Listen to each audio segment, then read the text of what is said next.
رسول کریم صلی اللہ علیہ وآلہ وسلم نے فرمایا کہ جب تم اپنے بستر پر لیٹنے آؤ تو اس طرح وضو کرو جس طرح نماز کے لیے کرتے ہو، پھر داہنی کروٹ پر لیٹ کر یوں کہو: اللہم اسلمت وجہی الیک وفوضت امری الیک والجأت ظہری الیک رغبۃ ورہبۃ الیک لا ملجا ولا منجا منک الا الیک اللہم آمنت بکتابک الذی انزلت وبنبیک الذی ارسلت۔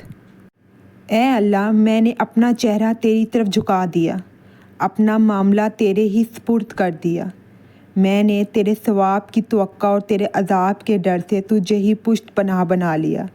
تیرے سوا کہیں پناہ اور نجات کی جگہ نہیں۔ اے اللہ، جو کتاب تو نے نازل کی میں اس پر ایمان لایا، جو نبی تو نے بھیجا میں اس پر ایمان لایا۔ تو اگر اس حالت میں اسی رات مر گیا تو فطرت پر مرے گا، اور اس دعا کو سب باتوں کے اخیر میں پڑھ۔ حضرت برا کہتے ہیں کہ میں نے رسول اللہ صلی اللہ علیہ وآلہ وسلم کے سامنے اس دعا کو 2 بار پڑھا۔ جب میں آمنت بکتابک الذی انزلت پر پہنچا تو میں نے ورسولک کا لفظ کہہ دیا۔